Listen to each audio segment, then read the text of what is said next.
Hello friends, welcome to MPSC trick channel. मी अजय कुमार गोसावी. आज आपण PSI मेन्स 2016 या क्वेश्चन पेपरमधले हिस्ट्री, जॉग्राफी आणि पॉलिटीचे प्रश्न जे विचारलेत ते संदर्भासहित स्पष्टीकरणासहित आपण डिटेलमध्ये पाहणार आहोत. तर तो टॉपिकला आज आपण सुरुवात करतोय.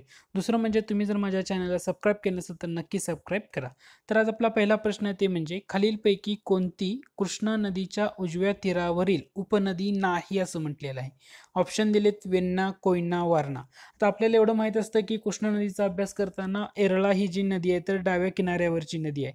म्हटलंय काही कृष्णा नदीच्या उजव्या तीरावरील उपनदी नाही, म्हणजे उत्तर काय असणार आहे? येरळा हे उत्तर असणार आहे. ओके, मग आता मॅपमध्ये एकदा पाहून घेऊ. मॅपचं जर अनालिसिस केलं तर कृष्णा, वेण्णा, कोयना, वारणा इथं सगळं दिसतात. येरळा ही वरून दिसते इथं पहा, येरळा. तर ही डाव्या किनाऱ्यावरील नदी आहे, तीरावरील नदी आहे, हे लक्षात ठेवा.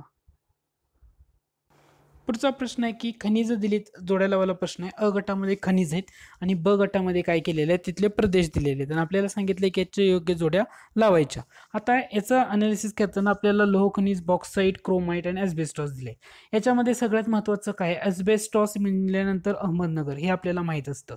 दुसरं म्हणजे बॉक्साईट खनिज म्हटल्यानंतर आपला जो कोकणचा भाग या किनारपट्टीचा त्या रिलेटेड असणारे जिल्हे म्हणजे कोल्हापूर, सातारा, सांगली या साईडचे असलेले जिल्हे ह्याच्यामध्ये बॉक्साईट सापडतं. म्हणजे ब ला 3 असणारा पर्याय हे तुमचं अचूक उत्तर असणार आहे. ब ला 3. ब ला 3 कुठं आहे? ब ला 3 2 नंबर ऑप्शन मध्ये आहे. दुसरं म्हणजे डी ला 1, डी ला 1 इथं आहे. म्हणजे पर्याय क्रमांक 2 हे तुमचं काय असणार आहे? अचूक उत्तर असणार आहे.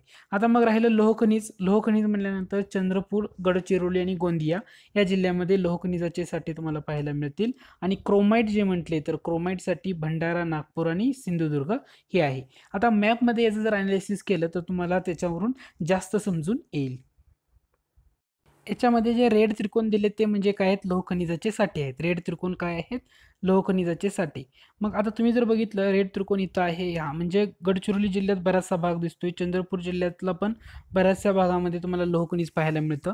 त्याचबरोबर गोंदिया जिल्ह्यातल्या थोड्याशा भागामध्ये सुद्धा तुम्हाला लोह खनिजाचे साठे पाहायला मिळतात. म्हणजे गडचिरोली, चंद्रपूर, गोंदिया हे डिस्ट्रिक्टमध्ये दिसतं. चंद्रपूरमध्ये या साईडला पण थोड्या वरच्या बाजूला लोह खनिजाचे साठे आहेत. त्याचबरोबर लोह खनिजाचे साठे आणखी तुम्हाला कुठं पाहायला मिळतील तर सिंधुदुर्ग जिल्ह्यामध्ये जो खालचा टोक आहे या टोकामध्ये तुम्हाला लोह खनिजाचे साठे पाहायला मिळतील. दुसरा ऑप्शन पैकी एक होता तो म्हणजे आपल्याला क्रोमाइट. क्रोमाइट सुद्धा ना कोकणातल्या भागामध्ये काही ठिकाणी तुम्हाला पाहायला मिळतो. पर्टिक्युलरली फोकस करायचा झाला तर रत्नागिरी आणि सिंधुदुर्ग बाँड्रीवर, पर्टिक्युलरली रत्नागिरीमध्ये तुम्हाला ना याचे थोडेसे साठे क्रोमाइटचे पाहायला मिळतात. मग विदर्भामध्ये क्रोमाइटचे साठे कुठं आहेत तर विदर्भामध्ये क्रोमाइटचे साठे जास्त करून तुम्हाला पाहायला मिळतील तर तो डिस्ट्रिक्ट आहे यवतमाळ. यवतमाळ, चंद्रपूर याची जी बाँड्री आहे ना, या बाँड्रीवर बरेचसे लोह खनिजाचे क्रोमाइटचे साठे आहेत. त्यातल्या यवतमाळमध्ये क्रोमाइटचे साठे तुम्हाला पाहायला मिळतील. भंडारा, गोंदियामध्ये पण थोड्या प्रमाणामध्ये, जास्त नाही पण थोड्या प्रमाणामध्ये क्रोमाइटचे साठे पाहायला मिळतात. क्रोमाइट म्हणजे ना हे चौकोन दिलेलं आहे गुलाबी कलरमध्ये, ते म्हणजे काय आहे? क्रोमाइट आहे.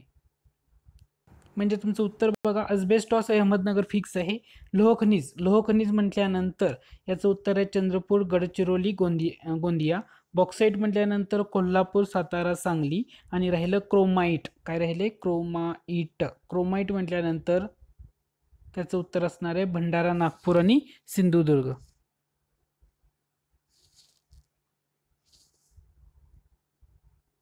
पुढचा प्रश्न हा स्टेट फॉरवर्ड आहे, तो म्हणजे सातपुडा पर्वत गोंड जमातीचं प्रमुख निवासस्थान आहे. गोंडी ही गोंड जमातीची भाषा आहे. गोंड जमातीत सेवा विवाह केला जातो, म्हणजे service by marriage is followed by in Gond community. Okay, तर याचं उत्तर काय माहिती आहे का? सर्व विधानं बरोबर आहे. सातपुडा पर्वत जर म्हटलं तुम्ही तर त्याच्यामध्ये गोंड जमातीचं प्रमुख निवासस्थान म्हणून ओळखलं जातं, नक्की लक्षात ठेवायचं. त्यांची भाषेला म्हणलं तर गोंडी भाषा, काय म्हणतात ती? गोंडी. गोंड जमातीची भाषा म्हणजे गोंडी. आणि या जमातीमध्ये ना सेवा विवाह केला जातो, म्हणजे सर्व्हिस बाय मॅरेज. तर ही तिन्ही विधानं काय आहेत? बरोबर आहेत. पुढचा प्रश्न विचारला होता तो म्हणजे जोड्या लावायचा. अ गटामध्ये जिल्हे दिले होते आणि ब गटामध्ये बीच दिले होते, त्यांची नावं याच्यात जोड्या लावायच्या होत्या. तुम्ही जर सिंधुदुर्गचं पहिलं बघितलं तर वेंगुर्ला, शिरोडा आणि देवबाग हे तर तुम्हाला लगेच कळून जाईल. म्हणजे अ ला 3 असणारं उत्तर. अ ला 3 म्हणल्यानंतर पहिला आणि दुसरा पर्याय आहे. तिसरा, चौथा पर्याय डायरेक्ट इलिमिनेट होतो. त्यानंतर तुम्ही जर मुंबईचं बघितलं तर गिरगाव, जुहू आणि वर्सोवा हे येतं. म्हणजे डी ला 2, म्हणजे ए ला 3, डी ला 2, म्हणजे उत्तर काय असणार आहे तुमचं? पर्याय क्रमांक 1 असणार आहे. आता रायगड म्हटल्यानंतर किहीम आणि हरिहरेश्वर. रायगडमधले कोणते बीच महत्वाचे? किहीम, हरिहरेश्वर.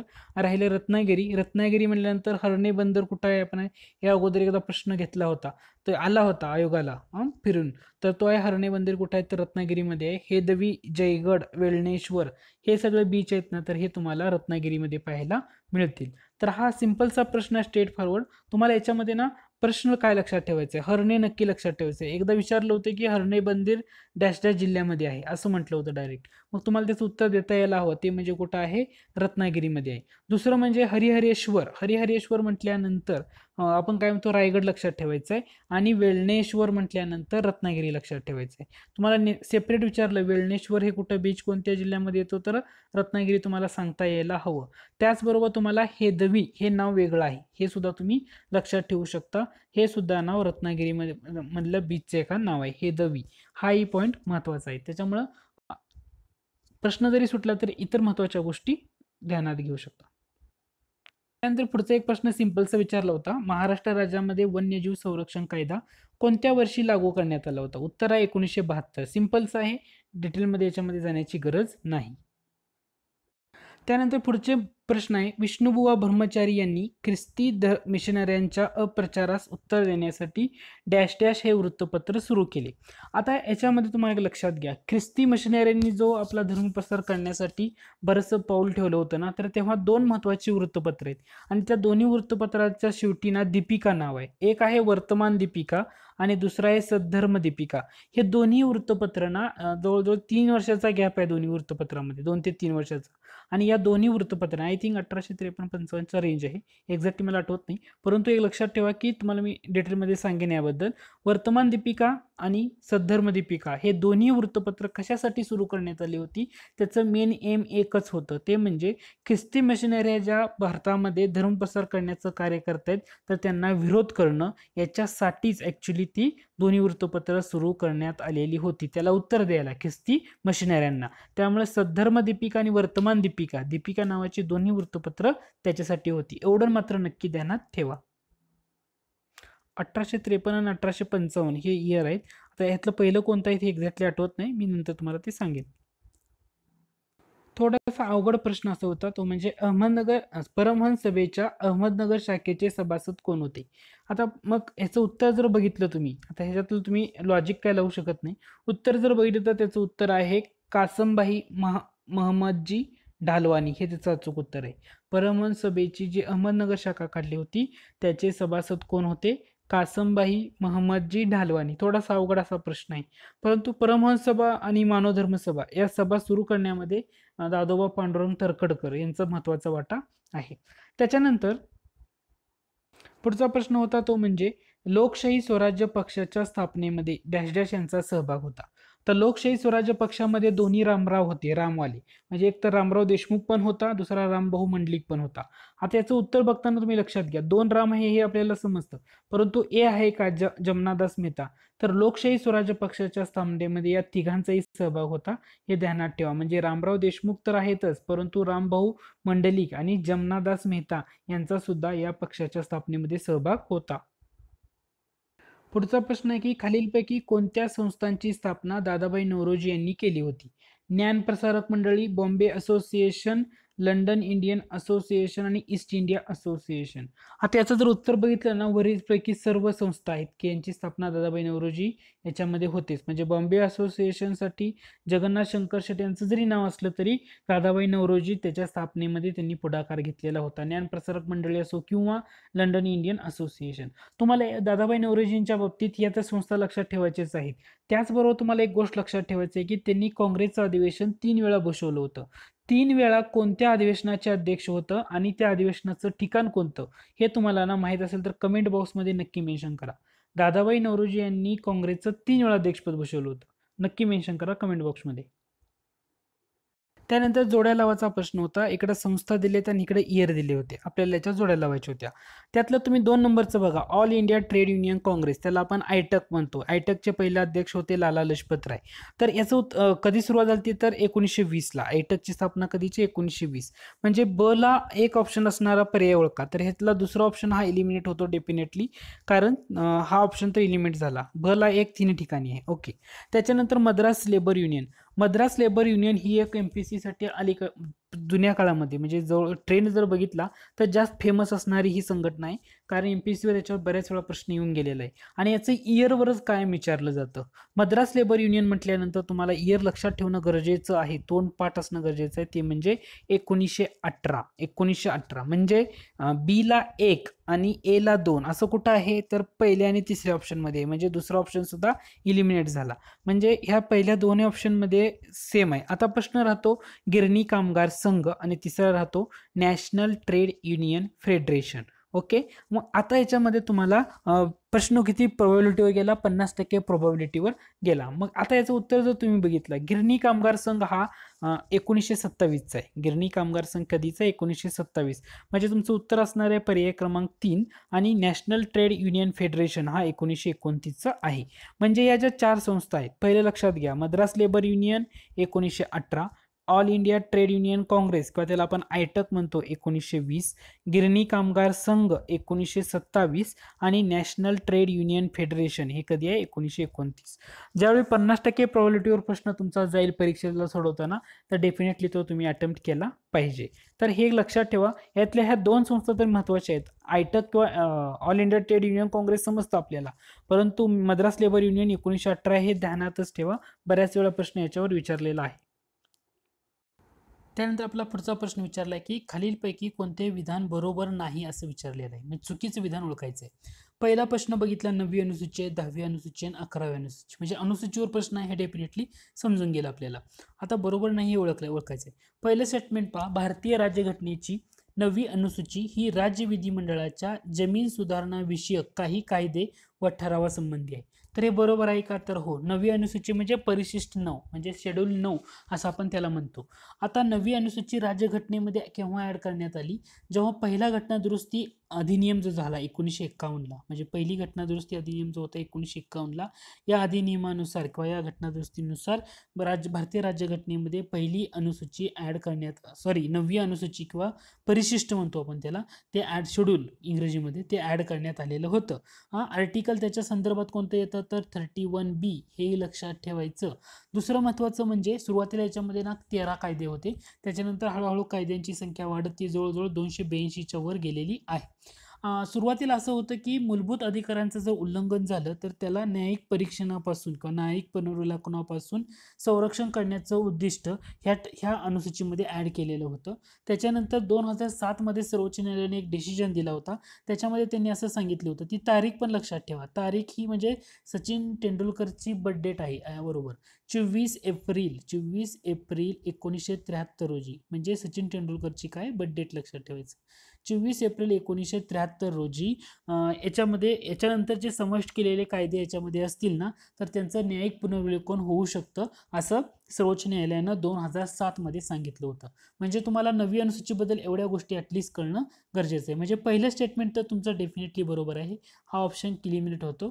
त्यानंतर भारतीय राज्यघटनेची 10वी अनुसूची ही 1985च्या 52व्या घटना दुरुस्तीद्वारे समाविष्ट केली असून त्यात पक्षांतराच्या कारणावरून अपात्र संबंधीच्या तरतुदी आहेत. तर हे बरोबर आहे का? तर हो बरोबर आहे.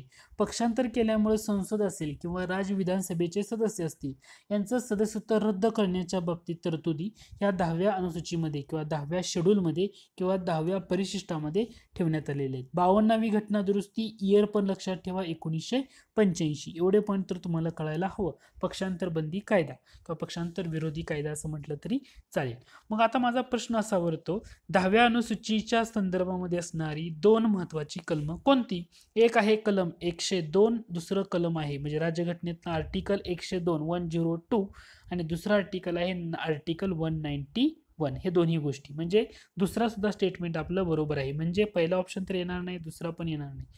आता तिसरा ऑप्शन पहा, भारतीय राज्यघटनेच्या 11व्या अनुसूचित नगरपालिकांचे अधिकार, प्राधिकार, जबाबदाऱ्या, तरतुदी आहेत. आता 11वी अनुसूची किंवा 11th शेड्यूल आणि 12th शेड्यूल किंवा त्याला आपण परिशिष्ट 11वं आणि परिशिष्ट 12वं असं म्हणतो. किंवा 11व्या अनुसूची कशाच्या संदर्भात आहे? नगरपालिकेच्या संदर्भात आहे का? तर नाही. 11वी अनुसूची संदर्भात आहे पंचायतीचे अधिकार आणि जबाबदाऱ्या. पंचायतीचे जे अधिकार आणि जबाबदाऱ्या ना याच्या संदर्भात आहे. दुसरं महत्त्वाची गोष्ट, 11व्या अनुसूचीमध्ये किंवा परिशिष्टामध्ये एकूण किती विषय दिलेले आहेत? 29 विषय. लक्षात ठेवायचं, परीक्षेला याच्यावर प्रश्न येऊन गेलेला आहे. 29 विषय.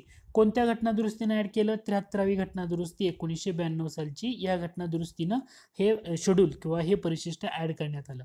आणखी महत्त्वाचं काय आहे? 11व्या अनुसूचीच्या संदर्भामध्ये आर्टिकल कोणतं येतं?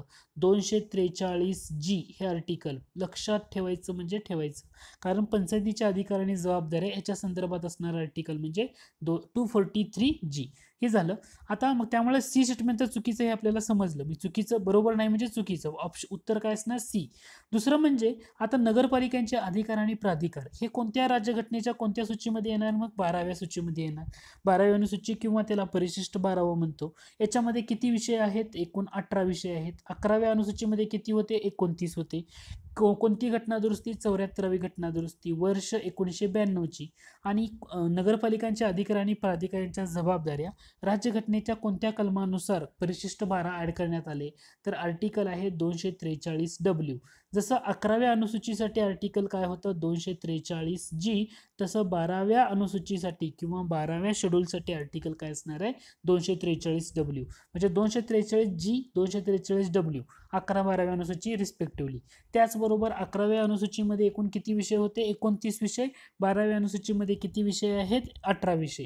हेही पॉईंट तुम्हाला लक्षात ठेवणं गरजेचं आहे. 11व्या अनुसूची म्हटल्यानंतर पंचायती राज लक्षात ठेवा, त्यांचे अधिकार, आणि 12व्या अनुसूची म्हटल्यानंतर नगरपालिकांचे अधिकार आणि जबाबदाऱ्या त्याच्यामध्ये कन्सिडर होतात. पुढे दिलेला प्रश्न आहे की अयोग्य कथन ओळखायचे म्हणजे चुकीचं सेंटेन्स आपल्याला शोधायचं आहे. पहिला आहे जम्मू काश्मीरच्या विधान परिषदेत 36 सदस्य आहेत, तर ते सेंटिमेंट बरोबर आहे. आता जम्मू काश्मीरमध्ये विधान परिषद अस्तित्वात सध्या आहे का? तर हे अगोदर प्रश्न विचारलाय त्यामुळे हे तुम्हाला माहित असू द्या. 31 ऑक्टोबर 2019 हे लक्षात ठेवा, बऱ्याच वेळा विचारण्यात आलेला आहे प्रश्न. 31 ऑक्टोबर 2019 पासून जम्मू काश्मीर आणि हे काय झालेलं आहे आता? तर ते केंद्रशासित प्रदेश झालेले आहेत. ते आता राज्य असणार नाही, त्यामुळे विधान परिषद तिथं अस्तित्वात आता नाहीये. पण अगोदर विचारलेला प्रश्न होता त्यामुळे 36 सदस्य आहेत हे लक्षात घ्या. त्यानंतर पुढचा येतो सिक्कीमच्या विधानसभेत 32 सदस्य आहेत, हे सुद्धा बरोबर आहे. तिसरा प्रश्न बघा, तिसरा पर्याय त्याच्यामध्ये काय म्हटलंय की विधान परिषदेचे 1/3 सदस्य पदवीधर मतदारसंघाद्वारे निवडले जातात. आता पदवीधर मतदारसंघ असू द्या किंवा शिक्षक मतदारसंघ असू द्या, याच्यामधून ना किती सदस्य निवडले जातात विधान परिषदेचे? तर 1/12 निवडले जातात. 1/3 विचारले असल्यामुळे हे चुकीचं आहे. पदवीधर असू द्या किंवा शिक्षक मतदारसंघ असू द्या, याच्यामधून 1/12 सदस्य निवडले जातात. त्यामुळे अयोग्य विधान हे पर्याय क्रमांक 3 आहे. दर 2 वर्षांनी विधान परिषदेचे 1/3 सदस्य रिटायर होतात.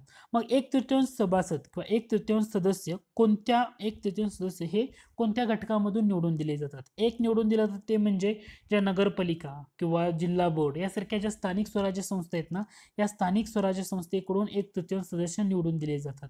आणखी कोणामुळे निवडून दिले जातात? जे विधानसभा सदस्य निवडून आलेले आहेत, म्हणजे विधानसभेचे विधानसभा राज्यातील विधानसभा सदस्य असतात ना, त्यांच्यामधून सुद्धा 1/3 सदस्य निवडून दिले जातात. म्हणजे त्यांच्या थ्रू, त्यातल्या नाही परंतु विधानसभेचे सदस्य नसलेल्या व्यक्तीमधून, पण त्यांना अधिकार असतो विधानसभा सदस्यांना वोटिंग करायचा.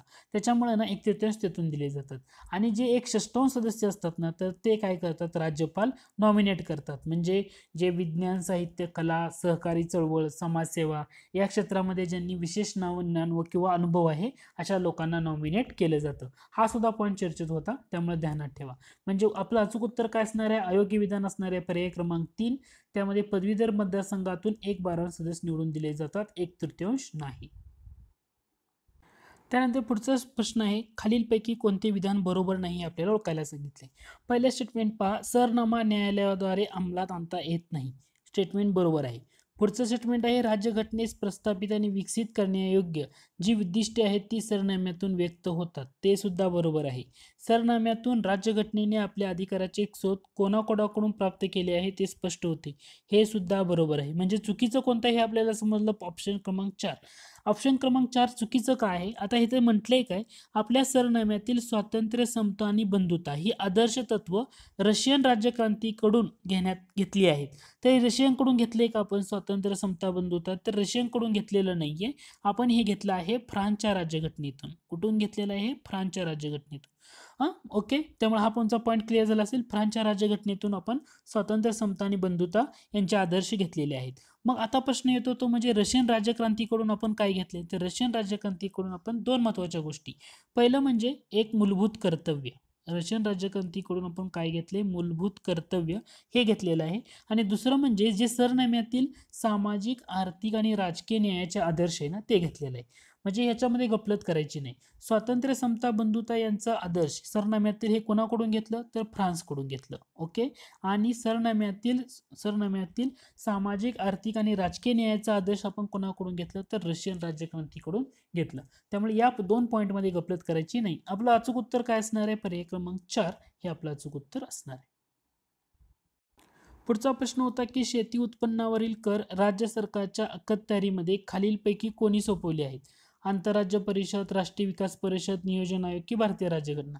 डेफिनेटली लक्षात ठेवा, शेती उत्पन्नावरील कर राज्य सरकारच्या अखत्यारीमध्ये राज्यघटनेमध्ये सोपवलेले आहे. सिंपल प्रश्न आहे, स्ट्रेट फॉरवर्ड. पुढचा प्रश्न आहे तो म्हणजे लोकायुक्त ही यंत्रणा सर्वप्रथम डॅश डॅश राज्यात डॅश डॅश साली निर्माण करण्यात येऊन कार्यान्वित झाली. आता लोकायुक्त असं जर म्हटलं तर ते येतं महाराष्ट्रामध्ये सर्वप्रथम हे लागू करण्यात आलं होतं 1971 साली. आता लोकायुक्त आणि लोकपाल राज्यांसाठी असेल तर ते लोकायुक्त असतात आणि लोकपाल जे असतं ना तर ते देशासाठी असतं. हे 2 पॉईंटमध्ये गफलत करायची नाही. त्यामुळे लोकायुक्त ही जी यंत्रणा सर्वप्रथम कोणत्या राज्यात लागू केली? तर महाराष्ट्रामध्ये. कोणत्या साली? तर 1971 साली. त्यानंतर पुढचा प्रश्न आहे, राज्यपाल हे राज्य विधिमंडळाचा भाग नाहीत. आपल्याला म्हटले बरोबर ओळखा. तर हे पहिलं स्टेटमेंट चुकीचं आहे. राज्यपाल हे राज्य विधिमंडळाचे भाग असतात. त्यामुळे ए स्टेटमेंट हे चुकीचं आहे. ए चुकीचं जर म्हटलं तर तुमचे 2 ऑप्शन इलिमिनेट झाले. डेफिनेटली तुमचा बरोबरपैकी एक तर बी आणि बी आणि सी म्हणजे बी स्टेटमेंट तर बरोबर असणार आहे. म्हणजे राज्यपालांना विधानसभा व विधान परिषदेला संबोधित करण्याचा अधिकार आहे. तिसरं स्टेटमेंट पहा, राज्यपालांना पदमुक्त करण्याचा अधिकार उच्च न्यायालयाला आहे का? नाही. हे स्टेटमेंट चुकीचं आहे. कारण राज्यपालांना राज्यपालांची नियुक्ती कोण करतं? मग आता राज्यपालांच्या कार्यकाळाची हमी दिली आहे का? तर या सगळ्या गोष्टी राज्यपालांना राष्ट्रपती केव्हाही काढू शकतो. म्हणजे पदभार ग्रहण केल्यापासून राज्यपाल किती वर्षासाठी पदावर राहतात? तर 5 वर्षासाठी राहतात. परंतु हे डिपेंड कशावर आहे? तर राष्ट्रपतीच्या मर्जीवर. म्हणजे राष्ट्रपतीला तर राजीनामा देऊन कधीही तो पदावरून दूर जाऊ शकतात. राष्ट्रपतीच्या मर्जीबाबत न्यायालयात जाता येतं का? असं विचारलं तर उत्तर काय? तर राष्ट्रपतीच्या मर्जी याबाबत न्यायालयात जाता येत नाही असं सर्वोच्च न्यायालयानं डिसिजन दिलेला होता. आणि राज्यपालाला कोणत्याही कार्यकालाची हमी नाही, त्याचा कार्यकाल निश्चित नाही आणि राष्ट्रपती त्याला कधीही काढू शकतो. असा जो डिसिजन आहे ना, तर तो सूर्यनारायण विरुद्ध भारतीय संघराज हा जो खटला आहे, हा एक खटला तुम्हाला माहित असू द्या. सूर्यनारायण वर्सेस भारतीय संघराज्य, हा जो खटला आहे 1982 सालचा आहे. हा खटला का लक्षात ठेवायचा आहे? का? तर राज्यपालाला कार्यकालाची कोणती हमी दिलेली नाही, त्याचा कार्यकाल निश्चित ठरलेला नाही, राष्ट्रपती त्याला कधीही काढू शकतो. असा डिसिजन सूर्यनारायण विरुद्ध भारतीय संघराज्य 1982चा जो खटला आहे या खटल्यामध्ये देण्यात आलेला होता. त्यामुळं आपलं उत्तर काय असणार आहे? फक्त बी हे बरोबर असणार आहे. राज्यपालांना विधानसभा आणि विधान परिषदेला संबोधित करण्याचा अधिकार आहे. पदमुक्त करण्याचा अधिकार कोणाला आहे? तर तो उच्च न्यायालयाला नसून राष्ट्रपतींना पदमुक्त करण्याचा अधिकार आहे किंवा ते स्वतः आपला राजीनामा देऊ शकतात आणि राज्य विधिमंडळाचा भाग आहे. त्यानंतर पुढचा प्रश्न आहे तो म्हणजे भारतीय संविधानाचे प्रथम परिशिष्ट संदर्भामध्ये जोड्या लावा. आता हे नंतर वगळण्यात आलं होतं, परंतु ह्याच्यावर त्यांनी प्रश्न विचारलेला आहे. 7वी घटना दुरुस्ती जी झाली 1956ला, त्या घटना दुरुस्तीनुसार हे सगळं भेद जे होते ना ते काढून टाकण्यात आले आणि 14 राज्य आणि 6 केंद्रशासित प्रदेश किंवा संघराज्य प्रदेश निर्माण करण्यात आलेले होते. घटना दुरुस्ती लक्षात राहू द्या, 7वी घटना दुरुस्ती कधीच्या? 1956ची. आता त्याच्या अगोदर ह्या सगळ्या गोष्टी होत्या.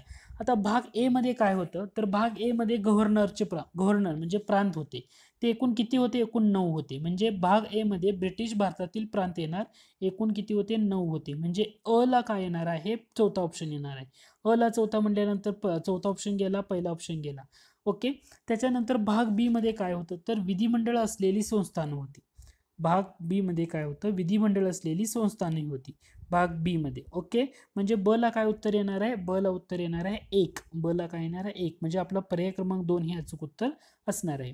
भाग क मध्ये काय केलेलं आहे, भाग क मध्ये मुख्य आयुक्तांचे जे प्रांत होते, म्हणजे केंद्रीय प्रशासक राज्य आपण त्याला म्हणतो, ती होती. आणि भाग डी मध्ये काय होतं, तर अंदमान आणि निकोबार बेटे होते. अंदमान निकोबार हे जे होतं ना, तर भाग ड मध्ये होतं. दुसरं लक्षात ठेवायचं आहे, भाग ए मध्ये एकूण किती होते, 9 प्रांत, 9 होते. म्हणजे ब्रिटिश भारतातील प्रांत. भाग ब मध्ये विधिमंडळ असलेली संस्थानं किती होती, तर ती सुद्धा किती होती, 9 होती. भाग सी मध्ये जे मुख्य आयुक्तांचे प्रांत किंवा त्याला आपण केंद्रीय प्रशासक राज्य असं म्हणतो, किती होती, 10 होती. आणि अंदमान निकोबार बेटामध्ये किती होतं, 1 होतं. आणि 7वी घटना दुरुस्ती जी झाली 1956 ला, त्याच्यानुसार काय केलं, तर हे सगळं कॅन्सल केलं. हे जे स्ट्रक्चर होतं ते सगळं कॅन्सल केलं आणि त्याच्या ऐवजी काय केलं, 14 राज्य आणि 6 केंद्रशासित प्रदेश तयार करण्यात आले होते. हेही लक्षात ठेवणं गरजेचं आहे. पुढचा प्रश्न काय आहे बघा, काही अधिकार सर्व व्यक्तीसाठी उपलब्ध असतात, परंतु काही अधिकार फक्त नागरिकांसाठी. फक्त नागरिकांसाठी म्हणजे ओनली सिटीजनसाठी असतात म्हटले, म्हणजे फक्त भारतीय नागरिकांसाठीच उपलब्ध आहेत. असं अधिकार कोणते, त्याच्यासाठी तुम्हाला एवढंच लक्षात ठेवायचं आहे, 15, 16, 19, 29 आणि आर्टिकल 30. हे एवढे एकूण 5 आर्टिकल आहेत. 15, 16, 19, 29, 30 या 5 आर्टिकल मधले जे अधिकार आहेत ते फक्त भारतीय नागरिकांना आहेत. इतर कोणालाही त्याचे अधिकार मिळत नाहीत. म्हणजे फक्त भारतीय नागरिकांना असलेले परंतु परकीयांना नसलेले मूलभूत हक्क कोणते, असं जर तुम्हाला विचारलं, आर्टिकल 15, आर्टिकल 16, आर्टिकल 29, आर्टिकल 30, 19, 29, 30 एवढं. आता जर तुम्ही बघितलं, कायद्यासमोर समानता आर्टिकल किती आहे, 14 आहे. मग तो भारतीय नागरिकांना फक्त असणार आहे, फक्त भारतीय नागरिकांना आहे का, नाही. आर्टिकल 14 हा भारतीय नागरिकाला पण आहे आणि परकीय नागरिकाला पण आहे. म्हणजे जे शत्रू राष्ट्रातील सोडून, म्हणजे ए स्टेटमेंट येणार आहे का, तर येणार नाही. म्हणजे ए येणार नाही असं जर तुम्ही म्हटलं, तुमचे 2 ऑप्शन डायरेक्टली इलिमिनेट होतात, पहिला आणि तिसरा ऑप्शन. दुसरं बघा, शासकीय नोकऱ्या संधीची समानता. आता शासकीय नोकऱ्या संधीची समानता म्हणल्यानंतर आर्टिकल किती येतं, 16 येतं. आणि आपण काय म्हणलं की 15, 16, 19, 29, 30 मध्ये फक्त भारतीय नागरिकांसाठी आहे, म्हणजे बी स्टेटमेंट त्यामध्ये येणार. तिसरं बघा, जीविताचे संरक्षण व वैयक्तिक स्वातंत्र्य असं म्हटलंय. जीविताचे संरक्षण व वैयक्तिक स्वातंत्र्य कशामध्ये येतं, आर्टिकल 21. आर्टिकल 21 फक्त भारतीयांना आहे का, तर भारतीयांसोबत परकीयांना सुद्धा हा अधिकार मिळतो, त्यामुळे सी तर येणार नाही, म्हणजे ऑप्शन तिसरा पण गेला. आता भाषण व अभिव्यक्तीचे स्वातंत्र्य आर्टिकल किती येतं, आर्टिकल येतं 19. म्हणजे 15, 16, 19, 29, 30, 15, 16, 19, 29, 30 याच्यामध्ये कोणते आर्टिकल येतात, तर एक बीचा येतो आणि डीचा. म्हणजे उत्तर काय असणार आहे तुमचं, बी आणि डी. फक्त लक्षात ठेवायचं की फक्त भारतीय नागरिकांना असलेले अधिकार कोणते, असं जर म्हटलं तर आर्टिकल 15, आर्टिकल 16, आर्टिकल 19, आर्टिकल 29 आणि आर्टिकल 30. एवढी 5 आर्टिकल आहेत ती फक्त भारतीय नागरिकांना आहेत, परकीयांना याचे अधिकार मिळत नाहीत. मूलभूत हक्काच्या बाबतीत बोलतोय आपण. पुढचा प्रश्न आहे की बरोबर विधान ओळखायचं आहे. पहिलं स्टेटमेंट आहे, भारतीय संविधानाच्या कलम 280 मध्ये वित्त आयोगाची तरतूद आहे. बरोबर आहे. आंतरराज्य परिषदेची स्थापना करण्याचा अधिकार राष्ट्रपतीचा आहे, हे सुद्धा बरोबर आहे. आंतरराज्य परिषद 263. राष्ट्रीय आणीबाणीच्या काळात संसदेत राज्यसूचीतील विषयावर कायदा करता येतो, ते सुद्धा बरोबर आहे. राष्ट्रीय आणीबाणीच्या काळामध्ये संसदेत राज्यसूचीतील विषयावर कायदा करता येतो, तेही बरोबर आहे. आणि अखिल भारतीय सेवेच्या माध्यमातून केंद्र सरकार राज्य सरकारवर नियंत्रण ठेवते, हे पण बरोबर आहे. म्हणजे उत्तर काय असणार, वरीलपैकी सर्व. 263 आर्टिकल आंतरराज्य परिषद, 262 आर्टिकल जलविवाद जो आहे